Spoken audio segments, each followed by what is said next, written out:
সাবেক প্রধানমন্ত্রী ও BNP chairperson Begum Khaleda জিয়াকে নিয়ে আবেগঘন একটি ফেসবুক পোস্ট দিয়েছেন বিএনপির ভারপ্রাপ্ত চেয়ারম্যান তারেক রহমানের মেয়ে ব্যারিস্টার জাইমা রহমান। আজ মঙ্গলবার সকাল 10টার দিকে নিজের ভেরিফাইড ফেসবুক অ্যাকাউন্টে তিনি এই পোস্ট দেন। পোস্টে জাইমা রহমান তার শৈশবের স্মৃতিচারণ করে খালেদা জিয়াকে একজন মমতাময়ী অভিভাবক হিসেবে তুলে ধরেন। তিনি লেখেন, পরিবারের প্রতি তার দাদুর ভালোবাসা ও দায়িত্ববোধ তার জীবনের অন্যতম বড় শিক্ষা। প্রধানমন্ত্রী হিসেবে রাষ্ট্র পরিচালনার দায়িত্বের পাশাপাশি পরিবারের প্রতিও খালেদা জিয়া সবসময় যত্নশীল ছিলেন বলে উল্লেখ করেন তিনি।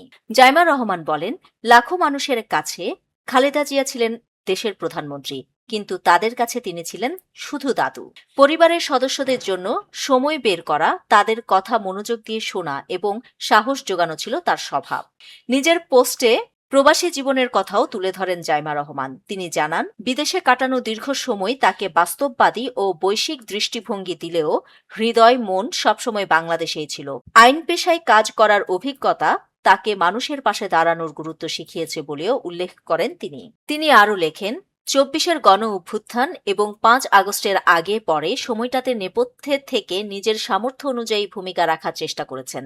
দেশে ফিরে দাদুর পাশে থাকতে এবং বাবাকে সর্বাত্মক সহায়তা করতে চান বলেও জানান জাইমা রহমান। পোস্টের শেষাংশে তিনি বলেন, দেশের মানুষের প্রত্যাশা ও কৌতূহলের বিষয়টি তিনি গভীরভাবে অনুভব করেন এবং একজন দায়িত্বশীল নাগরিক হিসেবে দেশের জন্য কাজ করতে চান। নিজের গল্পের মধ্যে দিয়ে মানুষের গল্পগুলোকে একসঙ্গে ধারণ করে সামনে এগিয়ে যাওয়ার আহ্বান জানান তিনি। নিউজ ডেস্ক, দৈনিক পূর্বকোণ।